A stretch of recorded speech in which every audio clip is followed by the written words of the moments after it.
कुछ लोग होते हैं ना, अपनी प्रशंसा सुनने की उनको बड़ी रुचि होती है, अपनी बड़ाई सुनने में बड़ा आनंद आता है।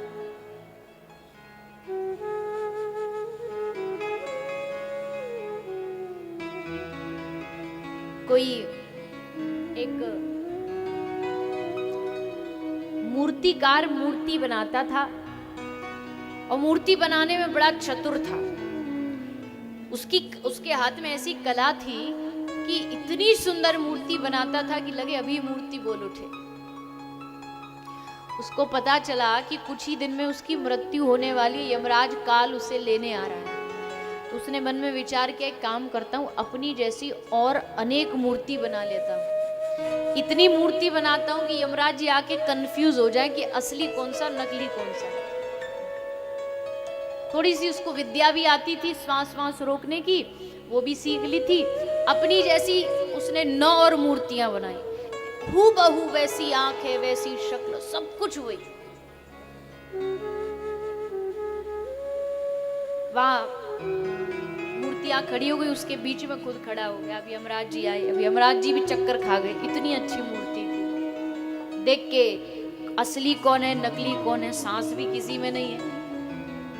यमराज जी ने सोचा कैसे पता लगाऊं, कैसे पता लगाऊं इसमें से असली कौन है नकली कौन है। तो यमराज जी ने कहा, वाह वाह वाह, क्या बात है, क्या बात है, इतनी सुंदर मूर्ति, आहा,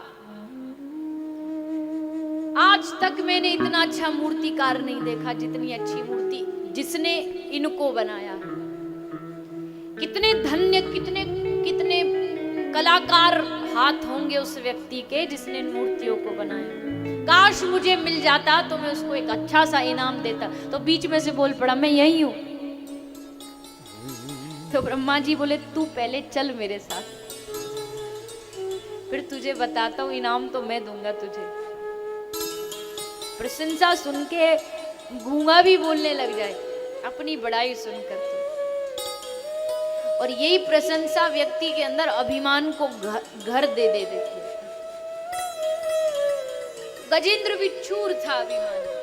भगवान ने सोचा चलो इसका इलाज किया जाए। तो भगवान ने उसके इलाज के लिए ये सब लीला रची। आ गया गजेंद्र, ग्राह ने पकड़ा, इतना शक्ति से पकड़ा कि निकल नहीं पाया। परिवार छोड़ के चला गया, शरीर थक गया। अंत में जब कोई आश्रय नहीं बचा, तब उसने भगवान से निवेदन किया, भगवान की शरण ग्रहण की। और भगवान ने गरुड़ पर विराजमान होकर के प्रभु पधारे हैं। गजेंद्र ने देखा भगवान आ रहे हैं, मैं उनको क्या अर्पण करूं। अपनी सूंड से कमल का पुष्प तोड़ा और भगवान के चरणों में अर्पित कर दिया। भगवान जब आते हैं तो हर भक्त भगवान को कुछ ना कुछ फूल पुष्प अर्पित करता है, कमल चढ़ाता है, कोई गुलाब चढ़ाता है। आपको भगवान को प्रसन्न करना है तो कौन सा पुष्प चढ़ाओगे?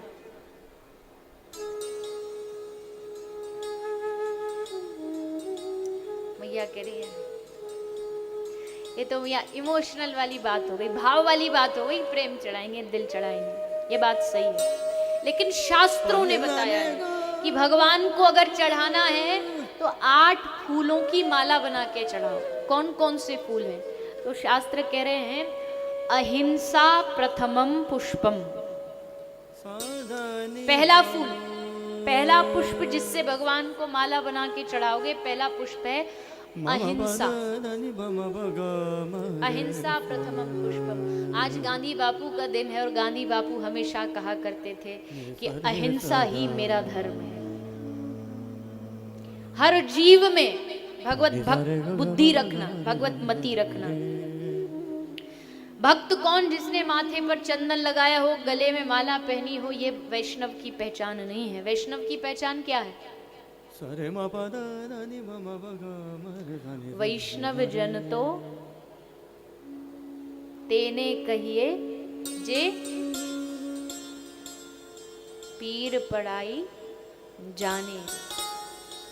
वैष्णव वही है जिसके हृदय में दूसरे के प्रति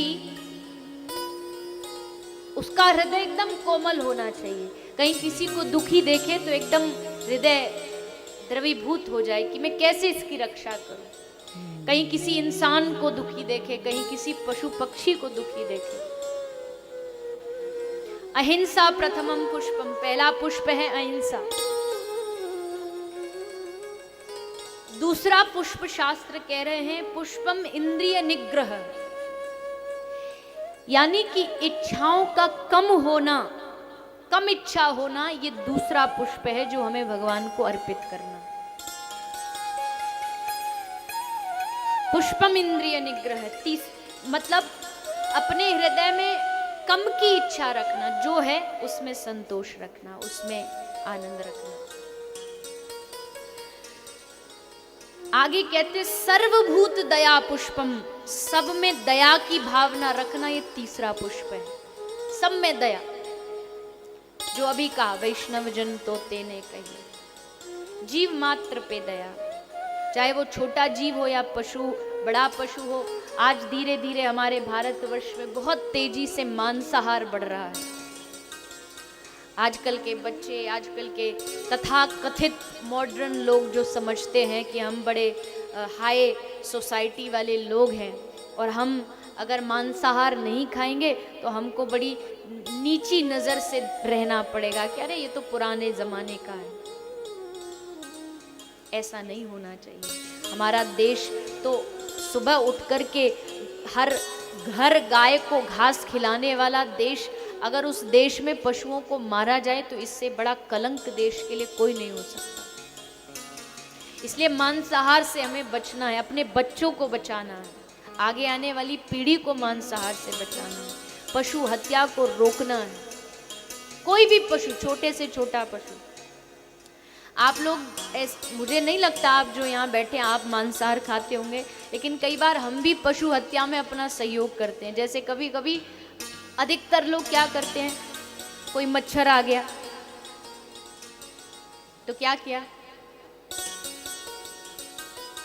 बता दो बता दो। कथा में भले ताली नहीं बजाएंगे, लाख कह लो ताली बजाओ ताली बजाओ, नहीं बजाएंगे, और मच्छर जैसे आया पट पट, राम नाम सत्य है। बेचारा सीधा साधा सा जानवर। मुझे नहीं लगता मच्छर से ईमानदार इस दुनिया में दूसरा कोई है। तो काटने से पहले भी आपको कान में आके बता देता कि आ रहा हूं सावधान। कितना ईमानदारी निभाता है। और गजब तो देखो, एक वो सिरिंज लगाने के लिए, इंजेक्शन लगाने के लिए जो लगाते हैं उनको सीखने के लिए 2-4 साल का कोर्स करना पड़ता है कि कहाँ इंजेक्शन लगाना है। इसको बिना कोर्स करे ही पता है कि कौन सी नस में जाकर के मुझे मेरा आहार मिलेगा। इतना समझदार है, सीधा वहीं निशाना लगाता है।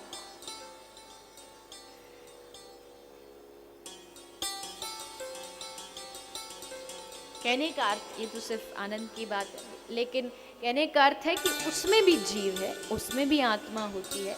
आपको कोई अधिकार नहीं उसे मारने का। हाँ, प्रोटेक्शन क्या कर सकते हो वो हम कर सकते हैं, लेकिन मारना कोई समाधान नहीं है, क्योंकि उसके अंदर भी वही आत्मा है जो हमारे अंदर है। सर्वभूत दया पुष्पम, क्षमा पुष्पम विशेषतः, ये बड़ा सुंदर पुष्प है क्षमा।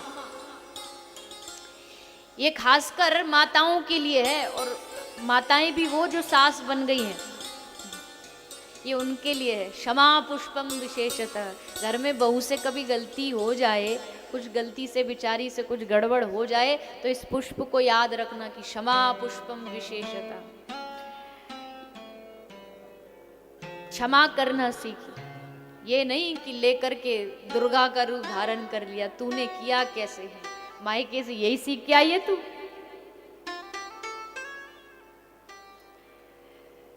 क्षमा पुष्पम, क्षमा दान करना सीखे। गलती हो भी जाए किसी से भी तो क्षमा करना, ये भी एक बहुत बड़ा दान है।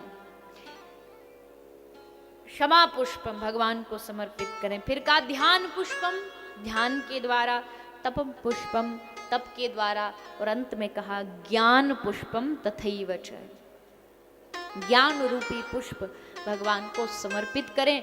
ये सारे पुष्प इकट्ठे करके इनकी माला बना के फिर भगवान को समर्पित करिए।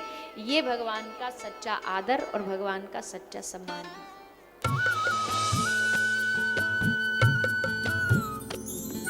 सर्वधर्म संगम, धर्म के सच्चे प्रहरी।